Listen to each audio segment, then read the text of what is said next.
Winning the Heisman is supposed to mean that you are the best player in college football, but that success in college doesn't always translate to the NFL level.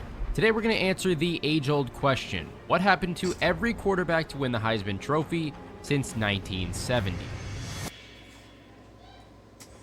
Starting off, we have Jim Plunkett, who tore up the Pac-8 with a cannon for an arm, throwing for over 2,700 yards in his Heisman winning season, while also leading the conference in passing every year that he played. He got drafted first overall by the Patriots, but they were a mess, and Plunkett looked completely lost out there, especially in 1972, where he threw just 8 touchdowns compared to 25 interceptions. He didn't have a winning season in 5 years with the Patriots, and by 1978, he was riding the bench in Oakland, throwing 0 passes. At 30 years old, his career looked dead.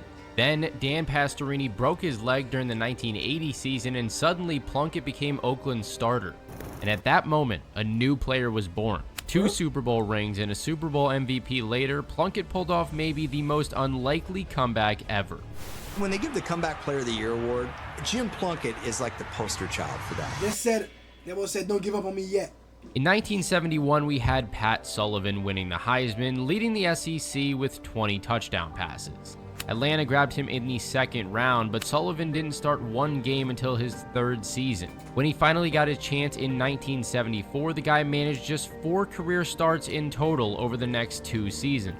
By 28 years old, after trying and failing to play for Washington and San Francisco, he was done. His career numbers were just 5 touchdowns to 16 interceptions, which is pretty painful. But he later did find his real calling on the sidelines, working his way up as the head coach of Samford College.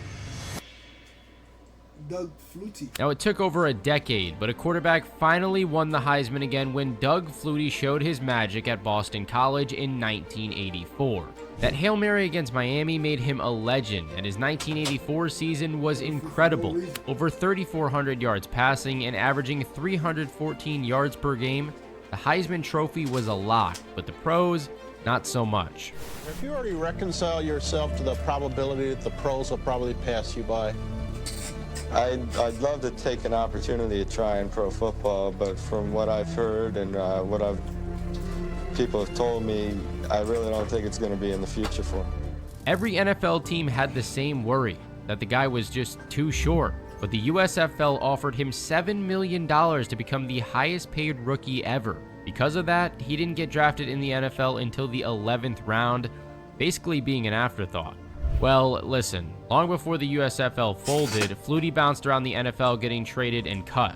Most guys would have quit then, but he went to Canada instead. Then, at 36 years old, he signed with the Bills, made the Pro Bowl, and won Comeback Player of the Year. I mean, what a story. You just don't get much more impressive than that in terms of heart and determination. And he kept playing too. That final season in 2005, he was 43 years old. In 1986, Tampa Bay thought that they had found their franchise guy in Vinny Testaverde. The Miami star threw 26 touchdown passes with just 9 interceptions in his Heisman year. But pretty quickly in the pros, Testaverde became the interception king, a title that no quarterback wants. He threw 35 picks in his second year, leading the league in the worst way possible. In fact, he led the NFL in interceptions 4 times, and he didn't have a winning record as a starter until his 8th season. Not exactly what you want from your first overall pick.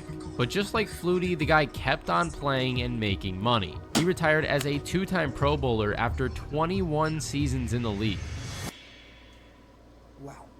Andre Ware was putting up video game numbers at Houston. 4,699 yards and 46 touchdowns. Detroit grabbed him 7th overall in the 1990 draft. The problem was that Ware only knew one system: Houston's run-and-shoot offense. In Detroit's offense, he looked kind of lost. He only had 3 wins in 6 starts over 4 seasons in the league, which pretty much tells you everything you need to know.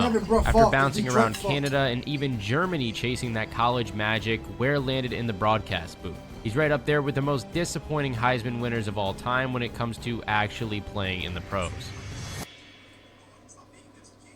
Moving on, we have Ty Detmer's 1990 season, which was absolutely insane. 5,188 yards and 41 touchdowns at BYU, including an upset win over the #1 seeded Miami Hurricanes. But he still fell to the 9th round of the NFL draft. Scouts said he was too small, threw too many interceptions, and was too much of a system guy.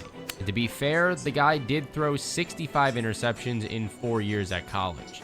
He finally got a bit of a shot in 1996 playing for the Eagles, and in 11 starts he went 7-4 and led the Eagles to the playoffs. 65 Sure, they ended up interceptions, losing to San Francisco, but after so many years of waiting, the guy at least proved that he belonged. Detmer spent about half the next season as Philly's starter, but he didn't see much success, unfortunately, and slowly faded out of the league. About to fade. They're about to fade on the shot.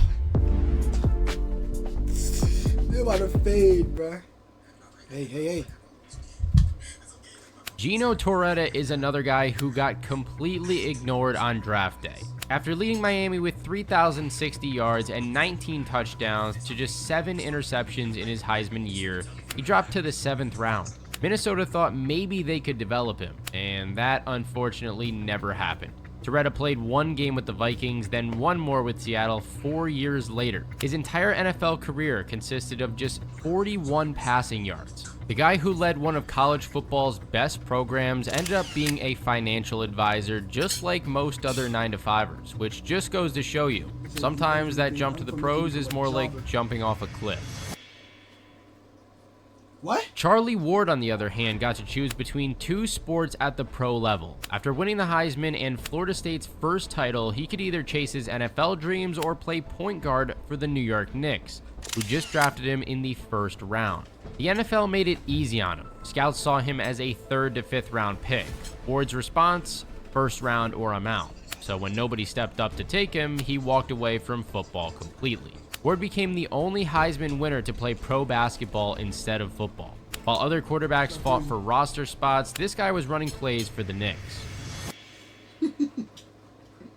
In 1996, Danny Wuerffel was Steve Spurrier's dream quarterback at Florida. He threw 39 touchdown passes in his Heisman year while leading the Gators to their 1st ever title. New Orleans grabbed him in the 4th round, but his pinpoint accuracy seemed to be gone at that point. Wuerffel went 0-2 as a rookie with twice as many interceptions as touchdowns. Over 6 seasons, he threw just 12 touchdown passes total and played for 4 different teams. After football, Wuerffel found his real purpose in life with Desire Street Ministries in New Orleans, helping rebuild poor neighborhoods, so at least he won off the field. Hurricane Katrina. Chris Wenke took the weirdest path to the Heisman ever. After 6 years playing minor league baseball, he enrolled at Florida State at the age of 25, which is basically ancient for college football. I mean, even entering the NFL at 25, which is basically ancient minor league baseball. He enrolled at Florida State at the age of 25, which is basically ancient for college football. Wow. I mean, even entering the NFL at 25 is considered old for a rookie, but the guy threw for 4,167 yards and put up 33 touchdowns in his Heisman year. Carolina thought that his maturity and baseball background would actually help him. Instead, Wenke went 1-14 as a starter after missing a game in week number 9, which is the worst record in Panthers history. 2 wins in 20 career starts pretty much says it all. In fact, that's the worst winning percentage in NFL history for players who have at least played 18 games. He didn't end up playing again after 2007, but after he retired, he did find success in business and coaching. Meanwhile, Eric Crouch was standing on business at Nebraska. He was a dual threat guy and had 1,115 rushing yards in 2001. St. Louis drafted him in the 3rd round, thinking that he would be a good fit for the greatest show on turf, Rams. But here's the thing, they wanted him to play receiver. Crouch didn't like the idea of switching positions at all. Then a leg injury killed his rookie year before it ever started, and he retired without taking 1 NFL snap. Wow. But he kept chasing the dream everywhere. NFL Europe, Canada, you name it. Now he sells playground equipment in Omaha. In 2002, we finally got a guy who turned into a legitimate weapon in the NFL. Carson Palmer went 1st overall to Cincinnati and led the Bengals to their weapon. In 2002, we finally got a guy who turned into a legitimate weapon in the NFL. Carson Palmer went first overall to Carson Cincinnati and led the Palmer. Bengals to their first playoff appearance in 15 years. He made 2 Pro Bowls with them, and things were looking pretty solid. He suffered a brutal knee injury in the 2005 playoffs that could have ended everything, but That boy Palmer fought back. Ochocinco. Then after he parted ways with Cincy, he reinvented himself in Arizona, leading the Cardinals to an NFC Championship game at the age of 36. He put us on his back, and he took us for a ride this They year. won that too. It was amazing. Palmer retired after 14 14 with over Well, they won the Super 46,000 Bowl, but passing he yards and Panthers. 294 Right? touchdowns. Life insurance. A lot of good quarterbacks Priced won for the you? championship, and they did not win a fucking. But I will say that Heisman winner to NFL success thing really didn't last too long, because Jason White dominated college football with 40 touchdowns to win his Heisman in 2003.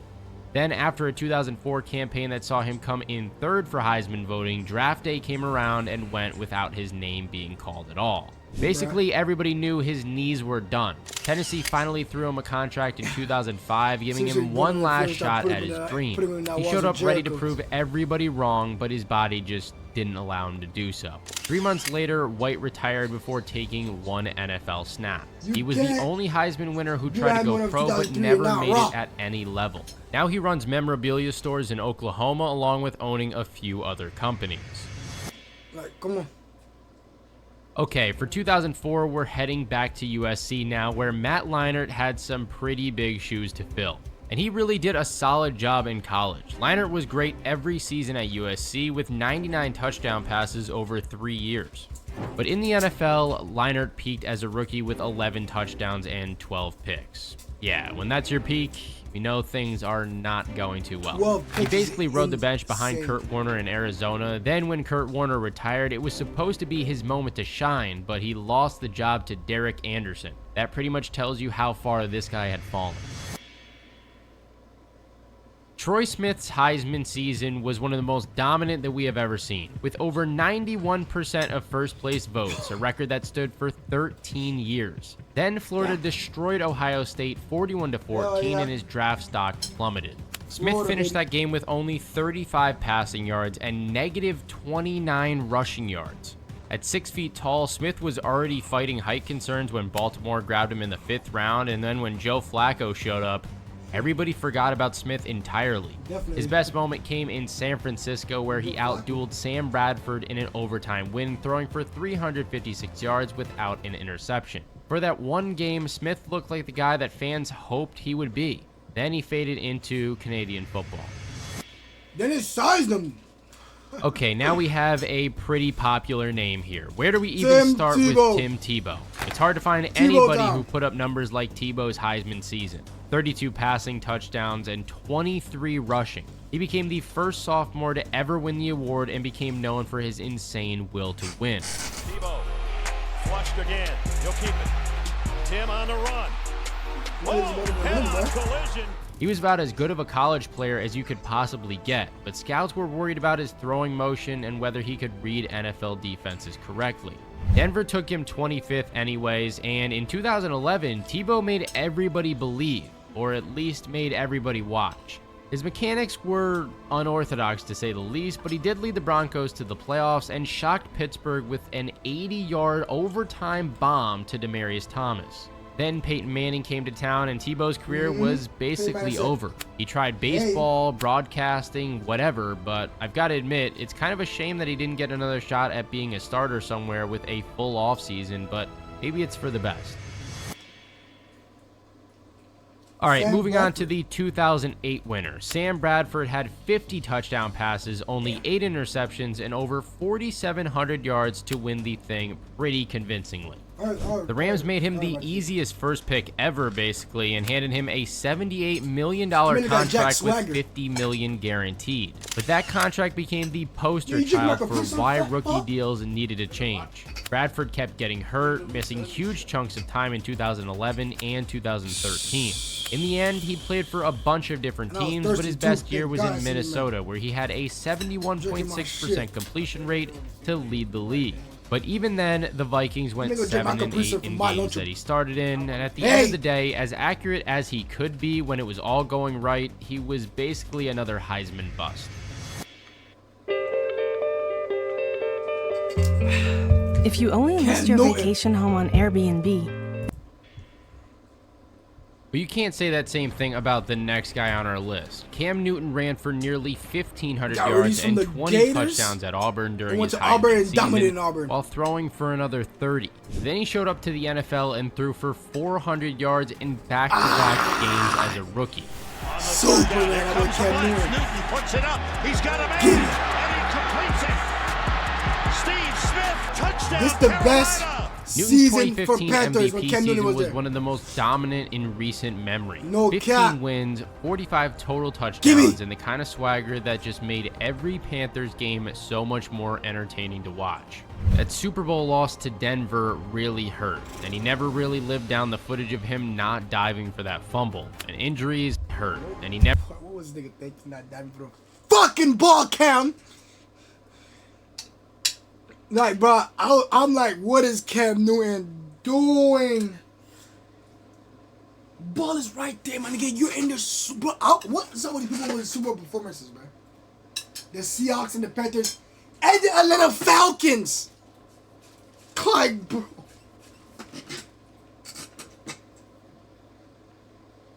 These three teams, sellers. Cam Newton not diving for the ball. Coach, the Seahawks trying to pass the ball instead of running it. Atlanta Falcons blowing a big-ass lead on the Patriots. never really lived down the footage of him not diving for that fumble, and injuries eventually caught up to him. But we've covered 40 years of Heisman Trophy winners so far, and he's at the top of our list as it stands in terms of impact on the game. No, don't worry. RG3. 2012 Injury stopped him from being great, my nigga. Bro, injury stopped Robert Griffin III from fucking being great.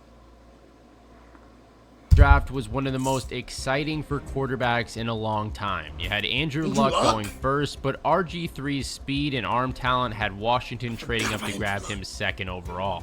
And his rookie year looked awesome. They won the division title, he won Rookie of the Year, and in many ways, he looked better than Andrew Luck. Perfect on the year and goal to goal, and still perfect. A long look and fires. Dummy for the Redskins, bro. Then that playoff game against Seattle happened.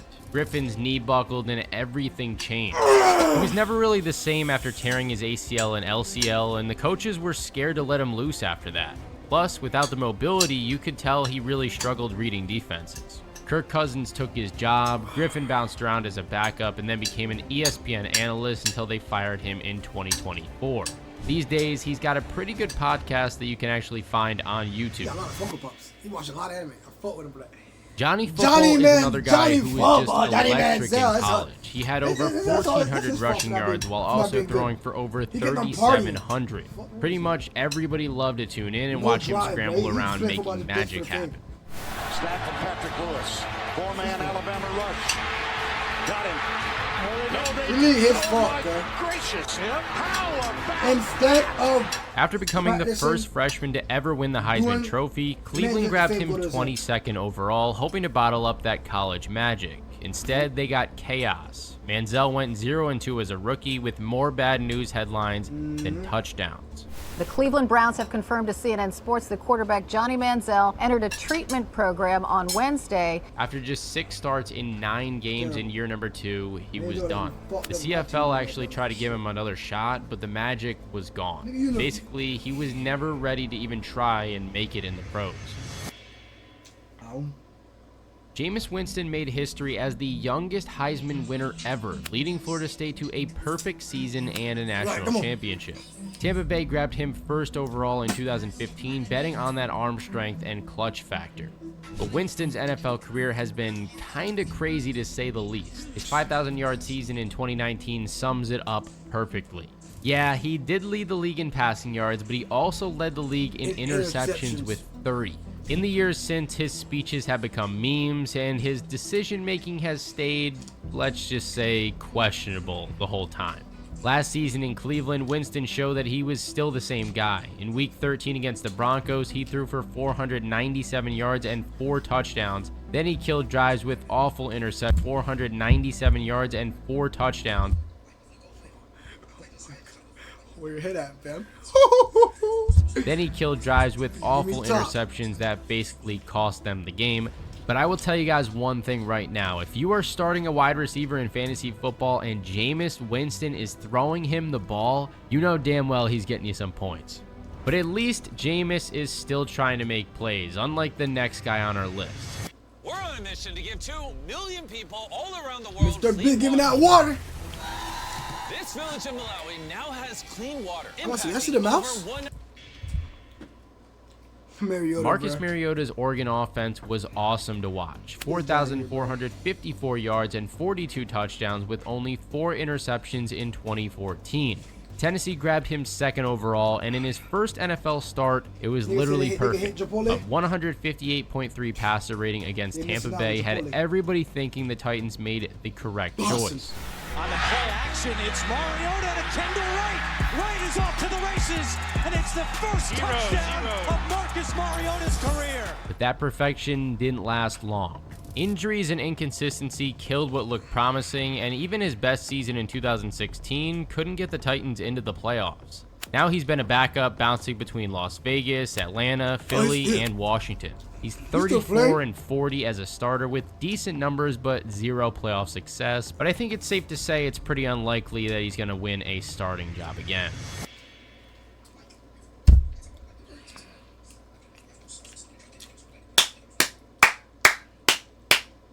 The marvelous action. Bro, let me chew my food.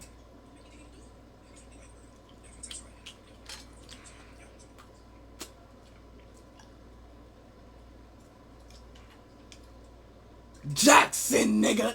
Yes, sir. That's that boy Lamar, real nigga. Jackson, 2-time MVP. Supposed to be a 3-time MVP. Got snubbed. Got wrong the NFL. Future 2026, 2025, 2026 Super Bowl winner. He's winning the Super Bowl this year. Yeah. We're winning the Super Bowl this year. This season is our season. It's our season! Okay, nearly 50 years into this thing, and we're getting into the gold standard of players. Which is kind of funny when you think about how everybody told Lamar Jackson to switch to wide receiver coming out of college. A whole lot of people thought Lamar just wouldn't be able to make it as a pro quarterback. And after going through the list of Heisman failures so far, I guess you could see where they were coming from. But Lamar wasn't having any part of that. Stop, because Lamar's a different breed. He ain't him. He ain't no other niggas. He's a different breed. I don't know where it comes from, but you know I'm here to be a quarterback, not anything else. And he's proved everybody wrong in the best way. His 2019 MVP season was legendary. 36 passing touchdowns and over 1,200 rushing yards while leading Baltimore to the top seed in the AFC. Pro football look like high school highlights. Like he's just doing stuff out there that there's not many guys that can do that. He's still getting better too. He doesn't quite have Vic's insane burst, but his elusiveness might even be better. After 2 league MVPs, he's proven dual threat quarterbacks can dominate at the very highest level. And he might be the best mobile quarterback that we have ever seen. Baker Mayfield walked on at Texas Tech, transferred to Oklahoma, and became the first walk-on ever to win the Heisman Trophy. Cleveland made him the first overall pick, hoping his swagger could finally break their quarterback curse. And to be honest, his rookie year was solid. He set the rookie touchdown record while ending Cleveland's huge losing streak dating back to 2016. In 2020, the Browns made the playoffs and even won their first playoff game since 1994. But in 2022, Cleveland traded for Deshaun Watson anyways, and for a minute it looked like Baker would never get another shot. Then he had his special game-winning drive with the Rams, and the Bucs. They traded away their star quarterback. Yeah, Browns, but y'all never be successful. Threw him a lifeline, and the funny thing is, he's become the quarterback that the Browns really thought that they were going to get. Some people are even predicting that he might be an MVP candidate in 2025. And meanwhile, Deshaun Watson, well, there's just nothing good to say about that whole situation. Lennar has a hot selection of homes for sale right now throughout Miami-Dade and Broward. Pay zero closing costs in select communities. Choose from a wide variety of condos, townhomes, single family, and a... Oklahoma had back-to-back Heisman winners when Kyler Murray replaced Baker Mayfield. He had 4,361 passing yards plus just over 1,000 rushing. The Oakland Athletics also drafted him 9th overall in the MLB. Arizona took him 1st overall anyways, making him the first guy ever drafted in the first round of both sports. Murray's been solid when he's healthy. He won Offensive Rookie of the Year, made 2 Pro Bowls, thrown for over 19,000 passing yards so far, but injuries just keep killing his momentum. In 2024, he finally played a full season again, so hopefully that can become more of a trend. With Marvin Harrison Jr. looking jacked and ready for year number 2, and them already starting out 1-0 at the time of making this video, he's finna go crazy, Cardinals could be a contender in the NFC West. No cap, hey, no cap, bro, they're looking good. The Cardinals looking deep, dude, they're looking devious. They're looking devious, man. They got Joe Burrow. Bro. Joe Burrow's 2019 season was arguably the greatest college performance ever. Over 5,600 passing yards, 60 touchdowns, undefeated in a national championship. The jump from 16 touchdowns the year before to 60 is actually insane. Cincinnati grabbed him 1st overall, and Burrow immediately threw himself into the mix as one of the best pure passers in the NFL. As of right now, he's got the highest completion percentage.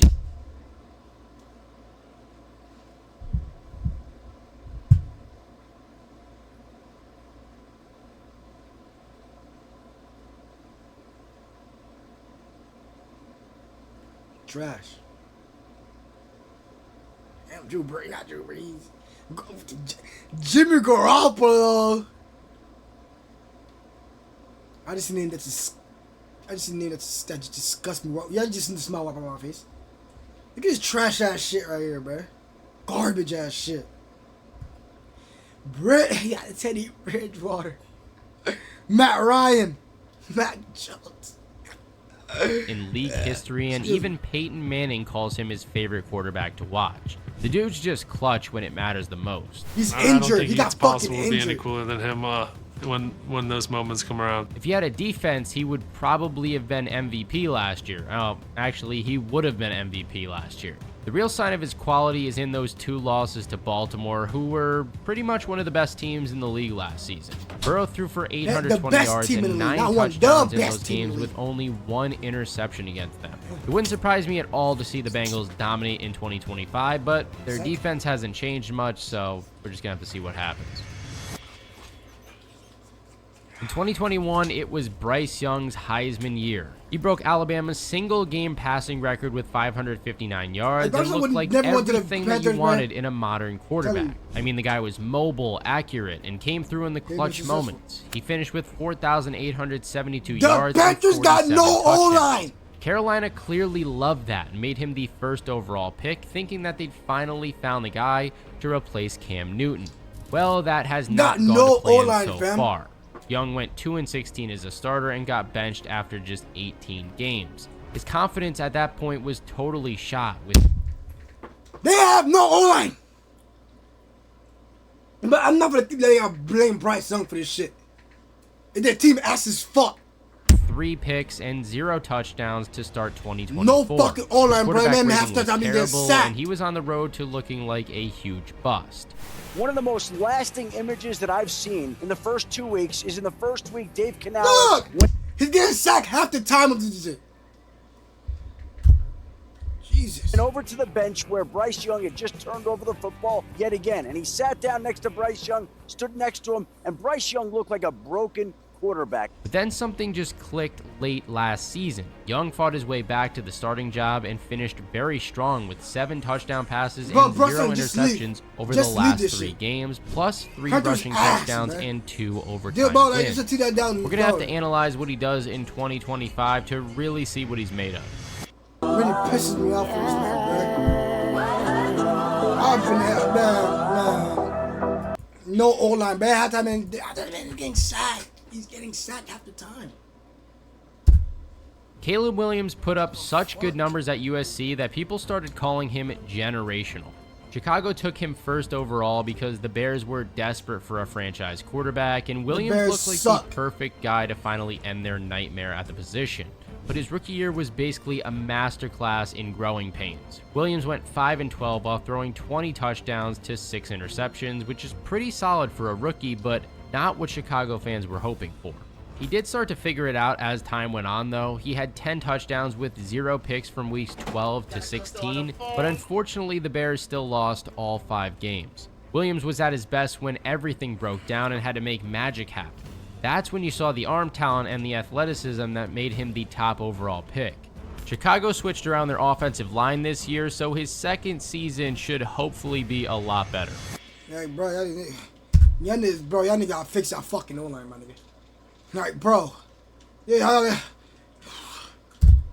One of the problems that Caleb had is that Jaden Daniels, who was picked right after him, just looked so good. He had one of the cleanest Heisman seasons you'll ever see. 40 touchdowns to just 4 interceptions while rushing for 1,134 yards and 10 more touchdowns. Washington grabbed him second overall, hoping this dual threat guy could turn their franchise around after years of mediocrity. And the turnaround was instant. I mean, he looked like a 10-year veteran from day one, setting rookie records with a 69% completion rate and 12 fourth-quarter touchdown passes. His calmness in crunch time was just unreal in 2024.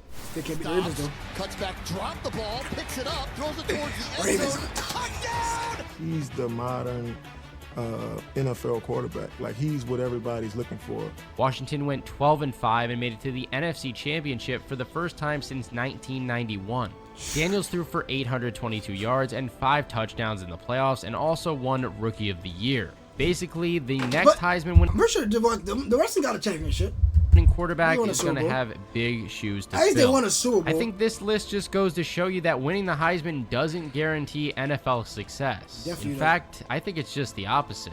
It guarantees you expectations that you might never meet. But if you think these guys had crazy stories, wait till you hear what happened to these wide receivers who went in the top 3 overall picks.